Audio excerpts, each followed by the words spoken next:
एक रजाई पांचों मिलकर ओढ़ लो।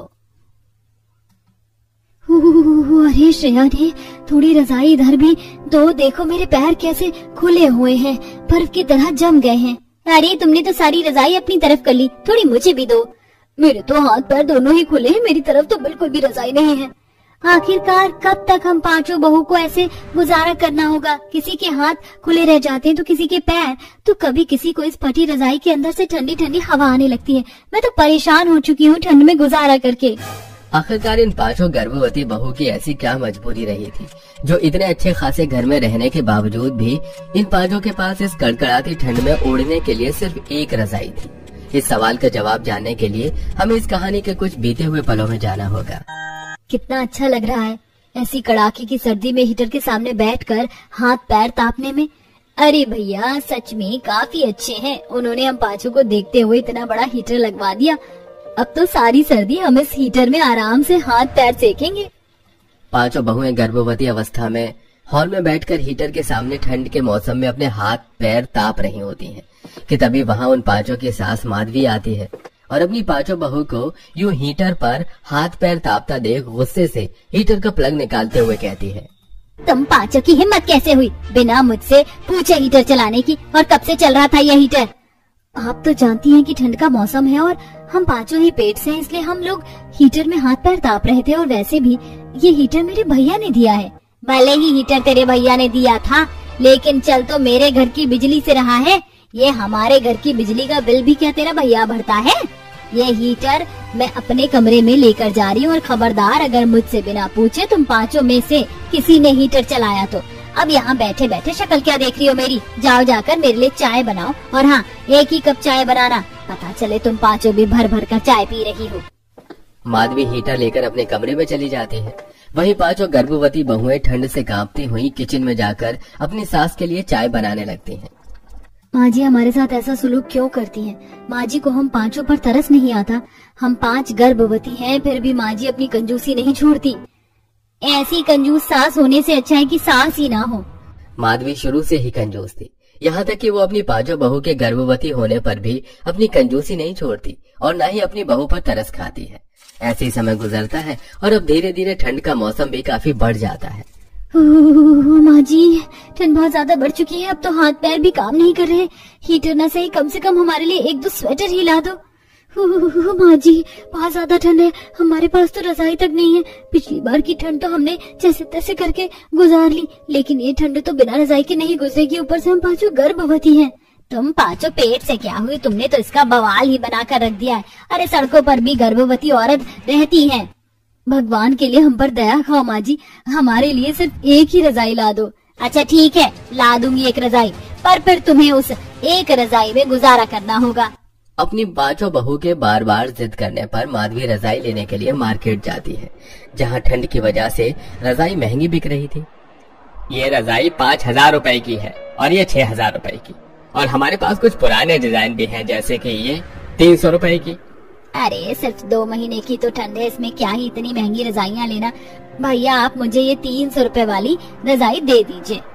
माधवी अपनी पांचों गर्भवती बहू के लिए सस्ती सी रजाई लेकर आती है। पांचों बहुएं जैसे ही रात को सोते वक्त उस रजाई को खोलती हैं, तो वो रजाई काफी छोटी निकलती है और इस तरह कभी किसी के रजाई से पैर बाहर निकल रहे थे तो कभी किसी के हाथ, और जहाँ जहाँ से रजाई फटी हुई थी वहाँ से ठंडी ठंडी हवा घुसती है। आखिरकार हमने ऐसे क्या पाप किए थे जो हमें ऐसी कंजूस सास मिली है? माँ जी को हम पर जरा भी तरस नहीं आता है कि उनकी 5 बहुएं हैं, वो भी पेट से। भला कितनी कंजूसी करने का भी क्या फायदा? पैसा क्या माँ जी अपनी छाती पर रख कर लेकर जाएंगी? उस छोटी फटी पुरानी रजाई में पांचों बहुएं रात भर ठीक से सो नहीं पाती और रजाई होने के बावजूद भी ठंड से कपकपाती रहती हैं।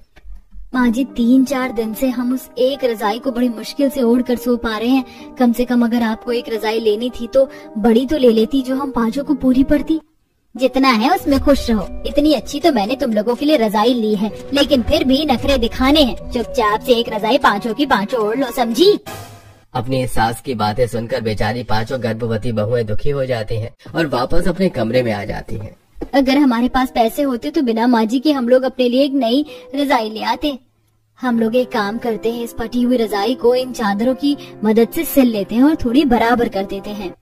पांचों बहुएं मिलकर फटी हुई रजाई के हिस्सों पर चादर के टुकड़े लगा देती हैं। साथ ही साथ चादर की मदद से वो छोटी सी रजाई को थोड़ा बड़ा भी कर देती हैं। तभी उनके कमरे में माधवी आती है और ये सब करते हुए देख लेती है। तुम पांचों का दिमाग तो नहीं खराब हो गया है? मेरी इतनी महंगी चादर को खराब कर दिया। हम क्या करते, हमारे पास कोई और रास्ता नहीं बचा था। आखिरकार इस पूरी ठंड में हमें यही एक रजाई में गुजारनी है।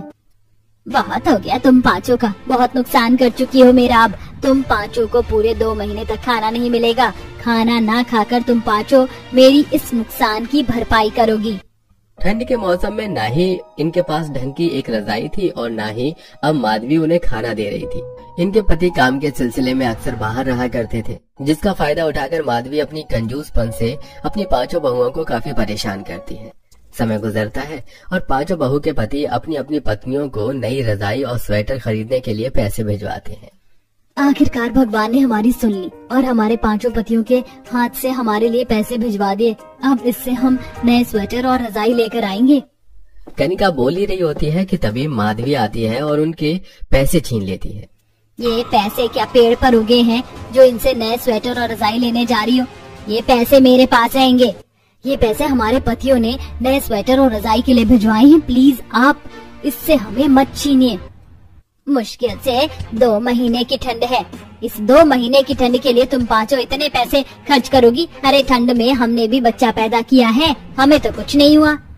जैसे जैसे दिन गुजरते हैं वैसे वैसे अंजलि, श्रेया और पूनम की हालत धीरे धीरे खराब होने लगती है। अच्छू, अच्छू। तुम दोनों की तबीयत तो काफी ज्यादा खराब है। जल्द से जल्द तुम्हें अस्पताल में भर्ती करवाना होगा। मोनिका भागते हुए अपनी सास के पास जाती है और उन तीनों को अस्पताल में भर्ती करवाने की बात कहती है। क्या कहा? दिमाग तो नहीं खराब हो गया? जानती भी अस्पताल के चार्ज कितने होते हैं। अरे मामूली सा सर्दी जुकाम ही तो हुआ है, कौन सा इन तीनों का कोई एक्सीडेंट हो गया है? अपने आप ठीक हो जाएंगे। अपनी सास की ऐसी बातें सुनकर कनिका की आंखों में आंसू आ जाते हैं। हे भगवान, अब तू ही अपना कोई चमत्कार दिखा, वरना ऐसी सास के हाथों तो हम पांचों और हमारे होने वाले बच्चे मर जाएंगे। कनिका रो रो कर भगवान से प्रार्थना करती है और शायद इस बार भगवान ने कनिका की प्रार्थना स्वीकार कर ली थी। पांचों बहू के पति कुछ दिनों की छुट्टियां लेकर घर आ जाते हैं, लेकिन जैसे ही अपनी पत्नियों की ऐसी हालत देखते हैं, इन तीनों को तो इतनी तेज बुखार चढ़ा हुआ है। माँ, क्या आप इनका ख्याल नहीं रखती हैं? आप जानती हैं ना कि ये पेट से है।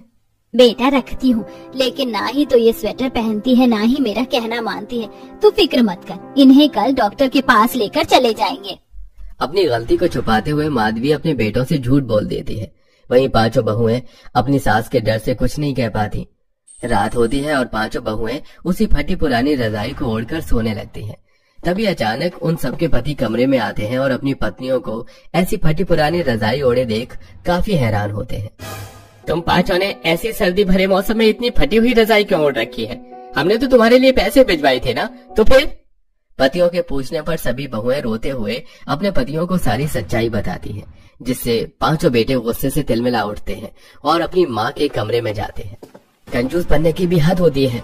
हमारे पैसे भिजवाने के बाद भी आपने हमारी पत्नियों को नई रजाई और स्वेटर लेने नहीं दिया। अरे जरा उनकी हालत तो देखिए। बेटा, मैं तुम पांचों के पैसे बचा रही थी। अगर पैसे बचाऊंगी तो ही तो आगे चलकर हमारे काम आएंगे।